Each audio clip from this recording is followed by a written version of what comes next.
Good. All right. Thanks for everyone coming this afternoon. Appreciate, or this morning rather. I guess it's been a long night. So I'll give you the details as we know them now. We're 16 hours into this investigation. What I will tell you is the best information that we have now. Obviously, as I've mentioned to you before, information may change, and more often than not does change. So what we know right now is at about 6:34 last night, the City of Lakeland Police Department received a phone call that shots were being fired at 1850 Cambridge Cove Circle. That's 1850 Cambridge Cove Circle. The call came in at 6:34. We received multiple phone calls. First officers arrived on the scene at 6:36, 2 minutes later. Once the officers arrived on the scene, they located 4 individuals on the scene in a 2023 Toyota RAV4. They located Jaquez Norton, spell the first name for you, Jaquez Norton, Norton. He was a 3-year-old. He was deceased in the back seat of the RAV4. They located a Robert Enzing, Einzig, Hispanic male, 23 years of age, suffering from a gunshot wound, which was non-life-threatening, in his lower body. They located Yamari, and I'll spell that for you, as Yeimarie, Baez, 21 years of age. She had no injuries. She was the mother of Jaquez Norton, and an infant 3-month-old female who had no injuries.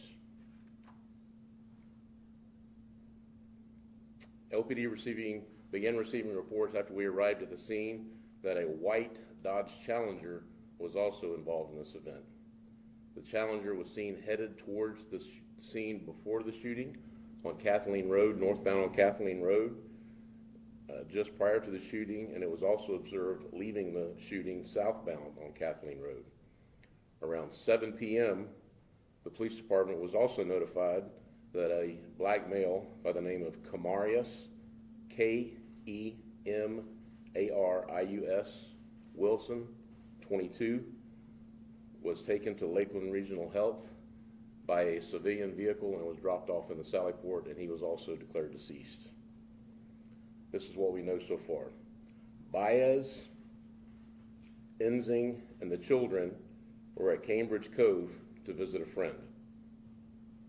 While attempting to drive out of the complex, the white Challenger that I spoke of before approached head-on and blocked them from leaving. Baez, who was driving, is the female.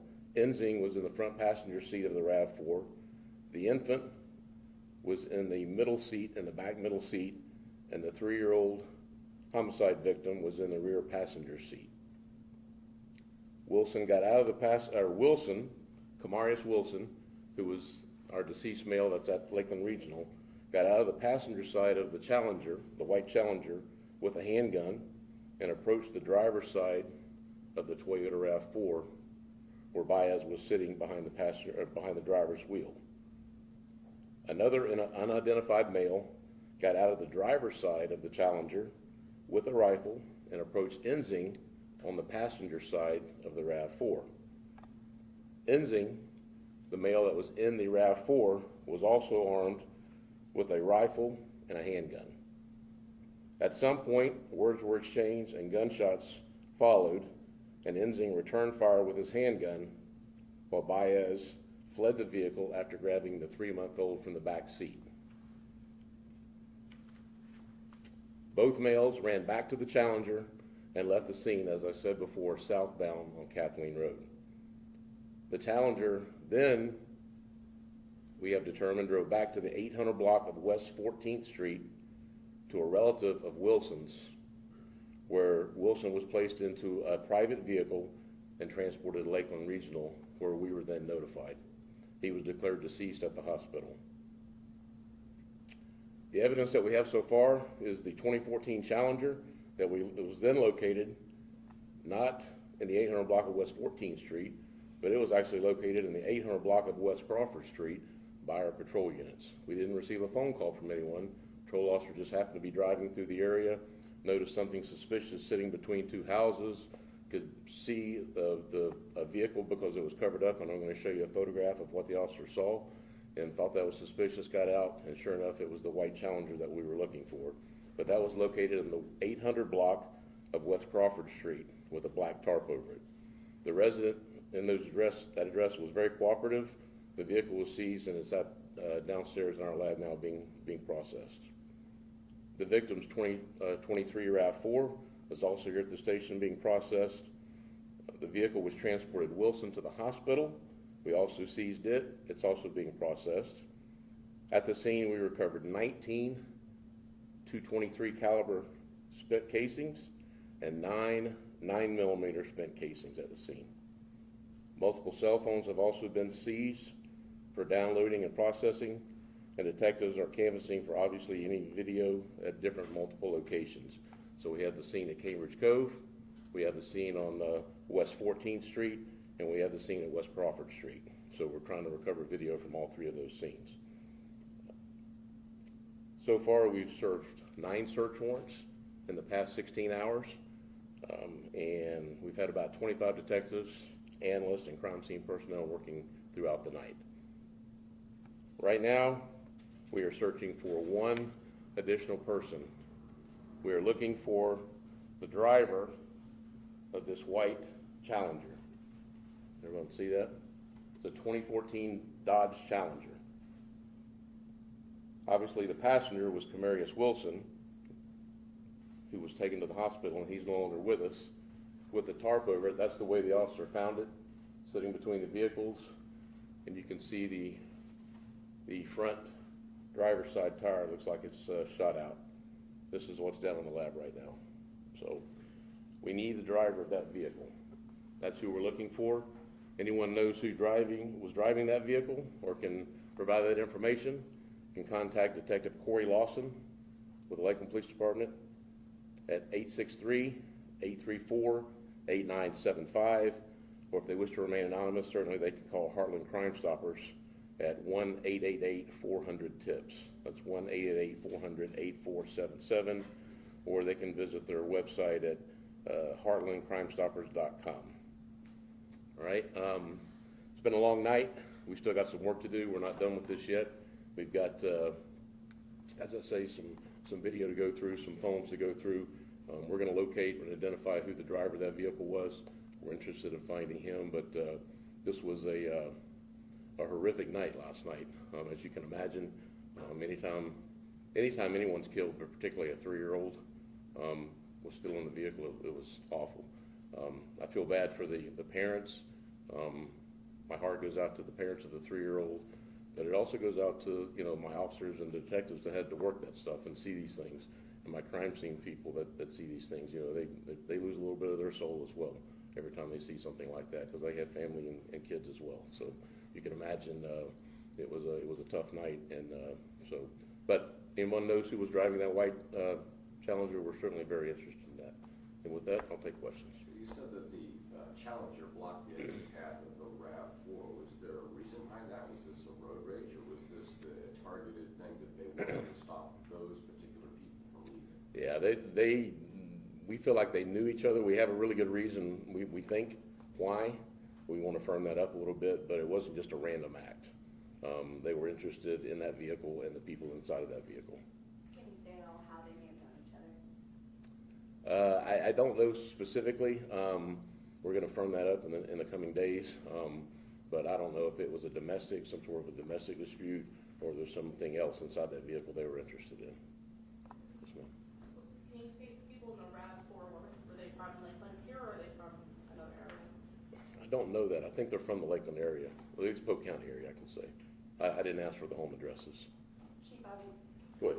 sorry, obviously there was a 3-month-old and a 3-year-old in this Right. car. Right. In an apartment complex, a lot of people could be walking around. Can you just speak to, the danger that they put so many people in, and then the fact that two babies essentially were caught up in this? 2 small kids, yeah.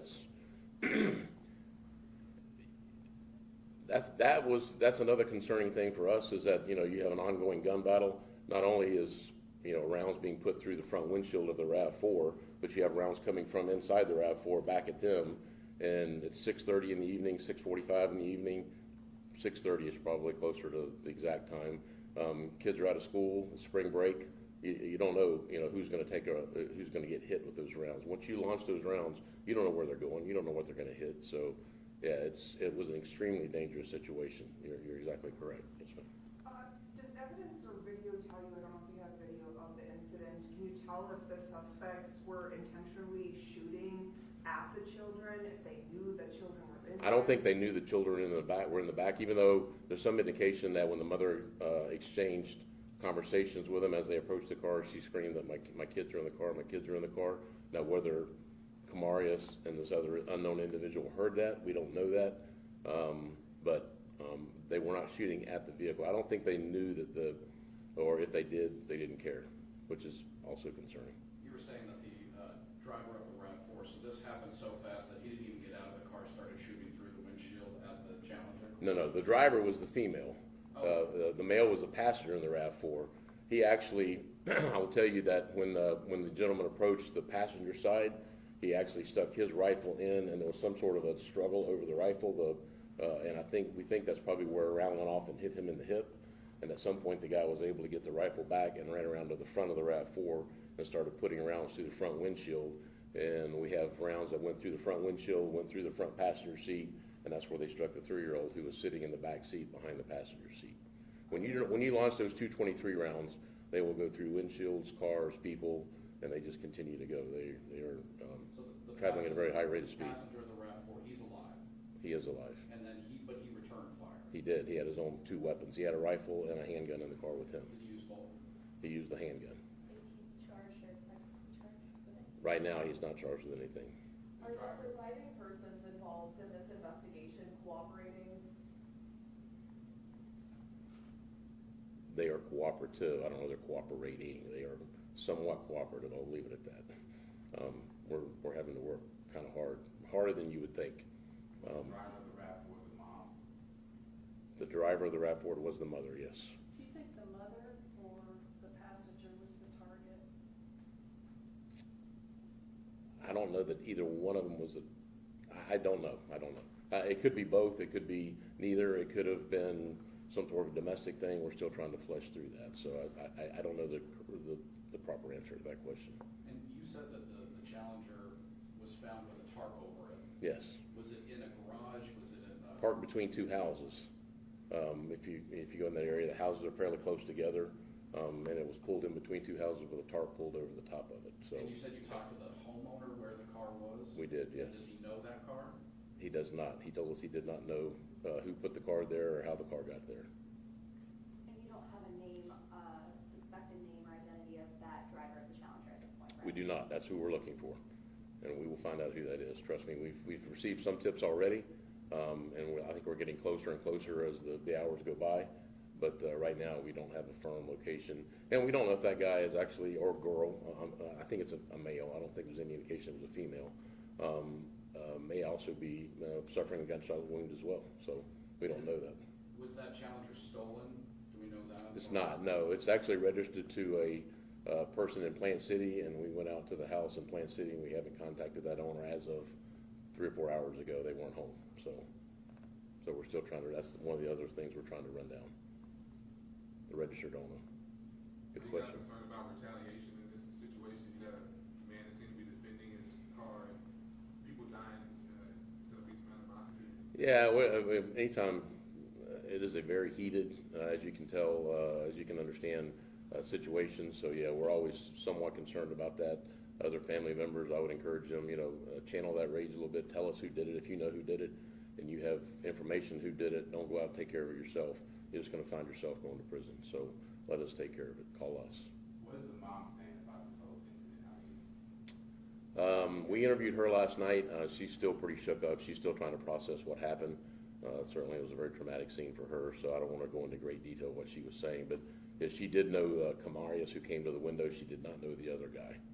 She wasn't wounded? She was not wounded, no. She grabbed the 3-month-old and ran. And she knew Camarius, but she didn't know the other. We showed her a couple of photo arrays, and she wasn't able to pick out who the driver of the Challenger was. Do you know the mother's relationship to the passenger in the RAV4? We do. I don't think there's any relationship. They may be boyfriend, girlfriend, or just friends, some sort of a friendship. Yeah, they knew each other. I just want to clear up a few things. Were you releasing the license plate number of the white Dodge Challenger? Is that important? I think we can release that, yeah. Yeah, we'll get that to you. And then there were just two guns involved in this incident, one from the white Challenger and one from the RAV4? We've recovered 2 weapons. The 2 weapons that were in the RAV4. We have not recovered any of the weapons that were in the Challenger as of yet. We recovered the Challenger. We've done a cursory search of the Challenger after obtaining a search warrant, and we haven't located any weapons. We're interested in the 9mm and possibly a rifle that was being fired from the Challenger. Okay, so each gentleman had a gun that got out of the Challenger? Correct. All the males had a weapon. There were 3 males involved. All 3 males had a weapon. Okay, The only one that didn't have a weapon was the female. So the driver and the passenger of the Challenger both got out with Yes, guns? correct. One went to the driver's side, one went to the passenger side. And they both opened fire? We know for a fact that the 223 opened fire because we've got the casings on the ground. The 9mm, I don't think we know for sure if Camarius opened fire. Camarius had the 9mm. We don't know if he opened fire or not. We haven't. We're still processing that to find out. So which guy had the rifle in the Challenger? The driver of the Challenger, who went to the passenger side of the RAV4, and also the passenger of the RAV4 had a rifle and a handgun. He did not fire the rifle. He fired the handgun. 9mm. Returning fire, 9mm, correct. And those were the 9mm casings that we recovered on the passenger side of the car. Sorry, one more clarification. Sure. In terms of the shots fired, I know you said words were exchanged, shots fired. Who fired first again? Excuse me. I don't think we know that yet. Yeah. With the 2 guns that were, you recovered, are they legally registered to? They are. They're legally owned. He does not have a criminal history. He does not. He had every legal right to own those weapons. Is there a Crime Stoppers reward for it? $5,000. Thank you. I should have said that. Yes, thank you. It's $5,000 reward for any tips that lead to the arrest of the driver of the white Challenger. So, all right. Good enough. If you guys have any additional questions, we can certainly answer those, and we'll give you any updates if we get them and if we make an arrest. But right now, we're just looking for the one driver of the Challenger. So. Is there video from the Sally Port? Video from the Sally Port of. The hospital where the Challenger dropped off? Oh, I'm sure it's video. I'm sure we have it. Yes. We have it? Is this neighborhood typically No. a neighborhood where police could respond to? Have you seen crime activity in this area? I wouldn't say it's a typical where I mean, it's just like any other apartment complex. We get our normal loud musics and, things along those lines, but it's not a particularly dangerous neighborhood, if I'm understanding your question. It's not anything I can classify as that, so. What other entities are you guys working with the registered owner of the Challenger being in Plant City? As far as agencies that we're working along, ATF, we've been in contact with. Polk County Sheriff's Office is helping us out, and FDLE, I believe, and the FBI, so that's helpful. All right. Thank you, guys. Appreciate it. All right. I'll leave that somewhere where you guys can get a better picture of it if you want to get a close-up or whatever.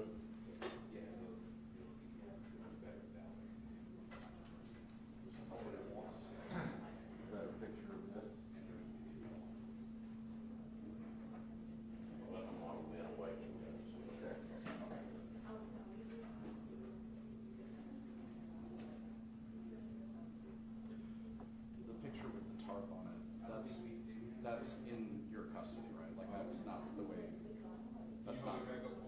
The vehicle is in our lab currently. That's the lab, right? Like, this is, okay, okay.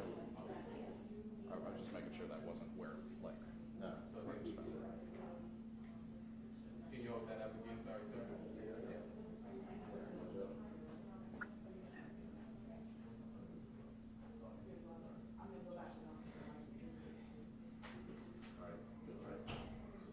You're a model right now, just stand at about 15 minutes.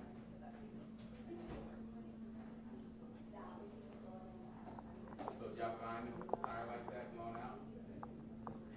I believe that the chief commented that one of the vehicles tires was